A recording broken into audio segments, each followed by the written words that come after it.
Hello, everyone. Welcome to this week's episode of Commission Breath. Brandon Love here with Tom Moffat. And Tom and I have been talking a lot lately about hockey in particular. But this idea of why does one person leave an NHL team where they haven't had the best success and they go play on another team and they're just lights out amazing? So we got talking about, are they in the right environment, surrounded with winners? Is it a performance culture? Is it a different coaching style? Is it just a change of scenery they need?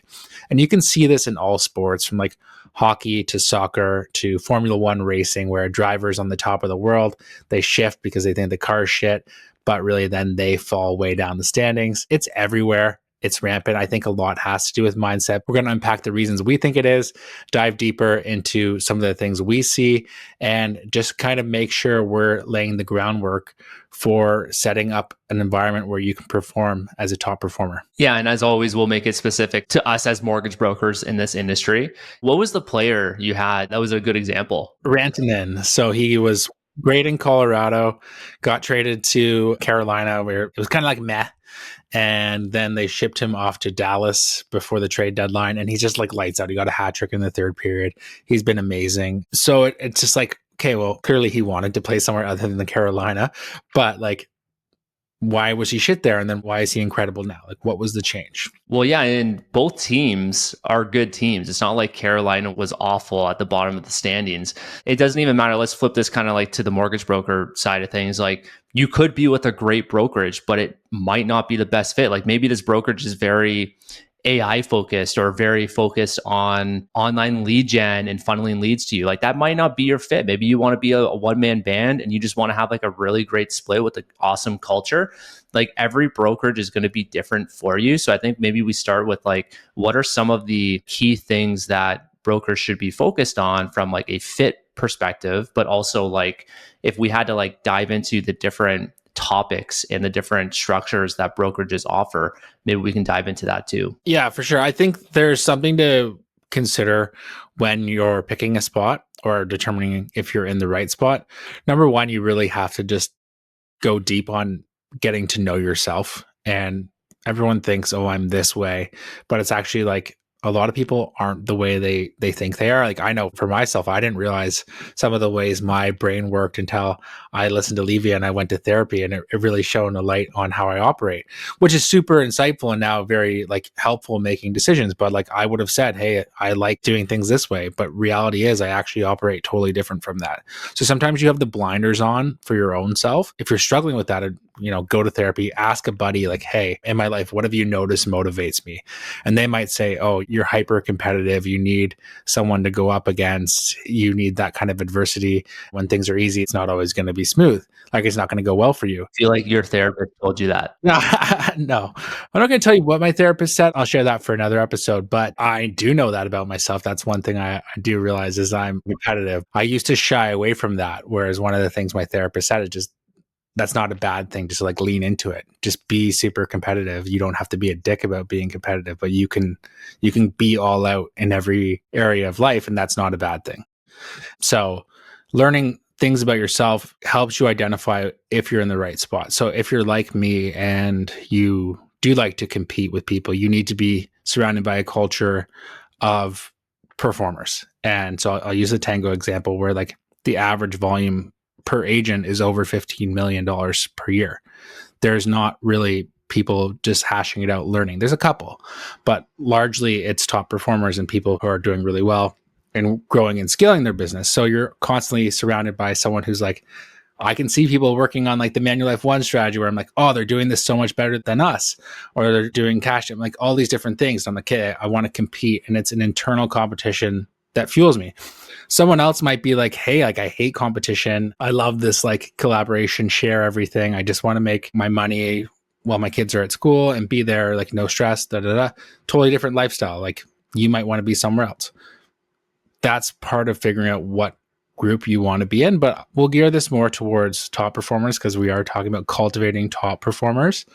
And I think you want to be surrounded, number one, by people who are outperforming you, people who are raising the bar in areas of, work performance, health, physical health. Like I know hanging around with you, like I've gotten way healthier because I hear you working out when I call you during lunch. So then I'm like, hey, fuck, this is working for Tom. I'm going to raise the bar for my own standards here. So the more you surround yourself in that tribe that's raising your standards, you raise them for yourself as well. I can speak personally for me, regardless of where I'm at, I don't want to be like the top dog.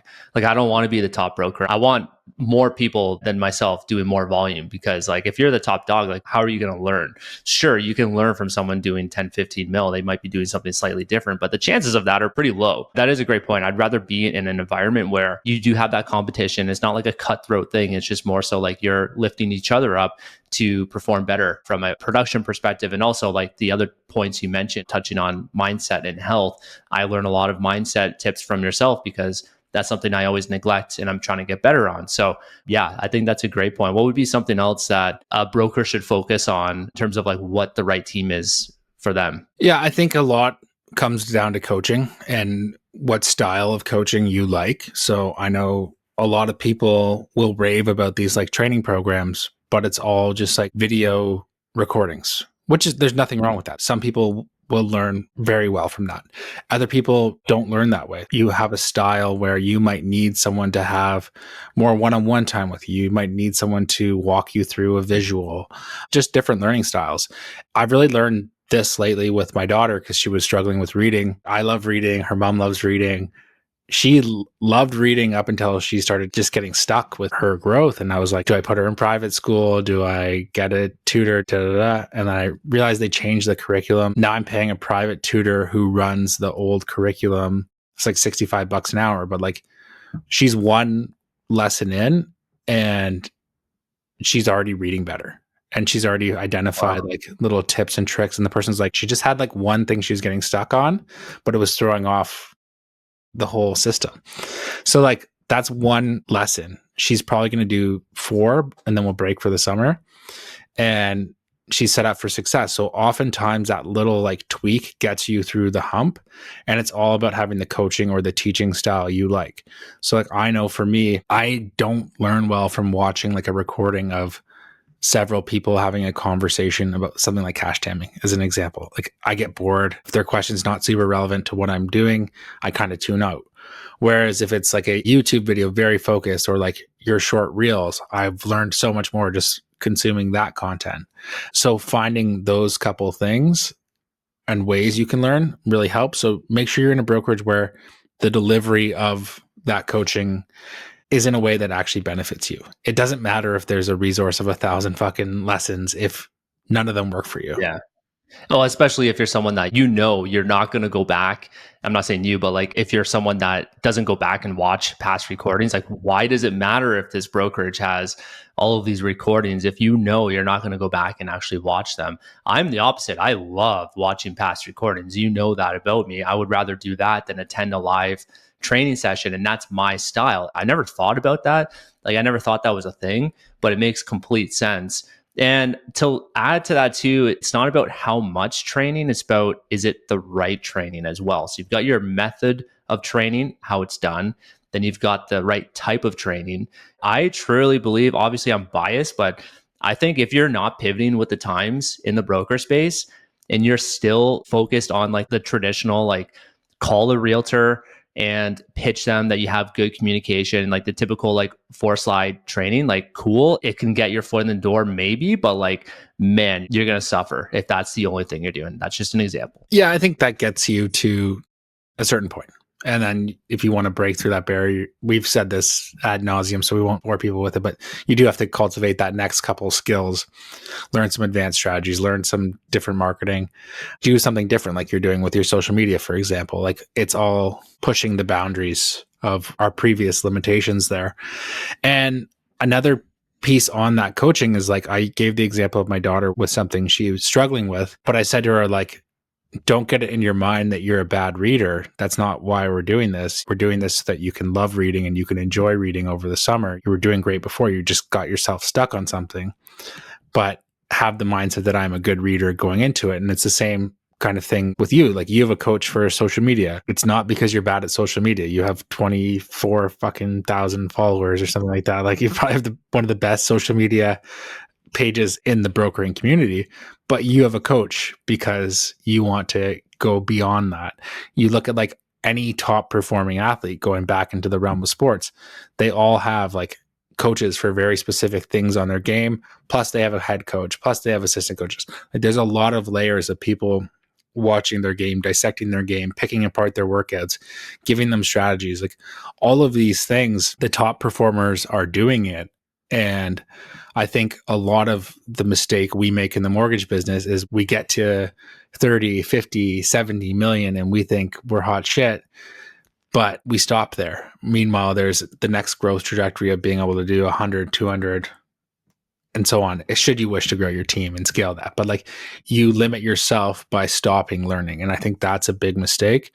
So identifying that you need coaches and picking sort of where to strengthen things that are already strong. And then another big piece to look at is just making sure you're putting yourselves in environments that kind of fuel and nurture you. So a good example of this is like, I've been going to a lot more in-person events lately. I'll give a shout out to Sonny from our brokerage because he's always like, Brandon, are you going to meet me at this event? I'm like, fuck, I wasn't going. Mr. In-person. Yeah. I'm going to call him Mr. In-person now. But I don't want to let Sonny down. But like every time I get there, I learn a lot. I meet a ton of cool people and I come back like super energized for the brokerage. So I realize that more in person is great for my business. Like I love being able to work from home, but it doesn't actually like pump me up all the time. So realizing what environment you need to be in to fuel that. A good example of this too is like we talk to a lot of brokers. People reach out to talk to us about stuff on the podcast or just about like where they're at. And several of them have been like, hey, like I'm at this brokerage. It does some in-person stuff, but I'm the number one guy there. And everyone else is just like looking up to me, but I have no like camaraderie with them because it's all like kind of like a mentor relationship. And they're like, I just feel like I'm in the wrong place because there's no one I could share my client journey with where I wouldn't be blowing theirs out of the water. And I was like, yeah, that totally makes sense. Like we used to feel that way a lot too. Whereas now it's like we meet up in person, we have beers, well, I have non-alcoholic beers, but Tom has beers. I watch enviously. We go to this like different level on the business. And it's like hugely beneficial because we're compounding on each other's ideas and scaling from like a point of shared respect, but also like, I don't know the right way to say it. Do you know what I mean, Tom? Yeah. For me, like when those conversations start happening, I love when it transitions into like, let's zoom out and talk about a high level, like why the fuck are we doing this? And where do we see ourselves in 5 years? Like, what are our net worth goals? Like, I love talking about that stuff. I like going in detail in like how to structure things in the business and all of that. But then when it gets to that conversation, that's my mindset spark when I talk about those sort of things. And that only happens when you've got high producers, people that are going for the same things as you. Yeah, totally. And like we're using top performers, and a lot of this is like on a volume and like monetary kind of side when we say these things. That's not going to be the case for everyone. For some people, being a top performer might mean they're always there to pick up their kid from school and they're able to take 2 weeks vacation, et cetera, et cetera. You can still find your tribe of people who are doing that. Where I think a lot of people go wrong is they're like, okay, that's their goal. But then they find a group within their brokerage who's, a $5 to $10 million producer as well. But those people don't actually want to be $5 to $10 million producers. They want to be somewhere else. And some of them are bitter about that. Some of them have a bad mindset. If you're there and you're happy, surround yourself with people who are happy in that space. Be very cautious of the comparison and like what you let bleed into your mind. Top performers all have a great mindset and they can always look for the positive and the optimistic side of where they're at. We're very cautious on our mindset in the group. We just talked about that this morning. Wherever you are, don't let that kind of like cancer leak into your conversations. Top performer versus top producer is two different things. You can usually tell if it's like a newer agent or broker that's coming in, maybe they're doing 8, 10 mil. You could always tell if they're going to crush it down the line. You just know. And we've seen that before. It's not necessarily like, hey, we're talking to the person that's a top producer. It's a top performer. All right. So we will see what happens with Mitch Marner next year for all those sad Leaf fans. I'm sure he's going somewhere else. So we'll see if he's a top performer on another team. If you are feeling a little bit like the Leafs, where every year has potential and you're met with disappointment, come chat with us. We're happy to share what we're doing. Maybe we're the right fit for you. Maybe we'll just point you in another direction. A lot of the times we have these calls and we're like, hey, you should actually go talk to so-and-so. And they're like, you don't want me at Tango? I'm like, no, I want you at Tango, but I think you're a better fit with this person. We will often do that too. So if you're wondering if you're on the team that's going to still lose for another 40 seasons and you're looking for a change, feel free to reach out to Tom or myself directly. All right. Have a great week, everyone.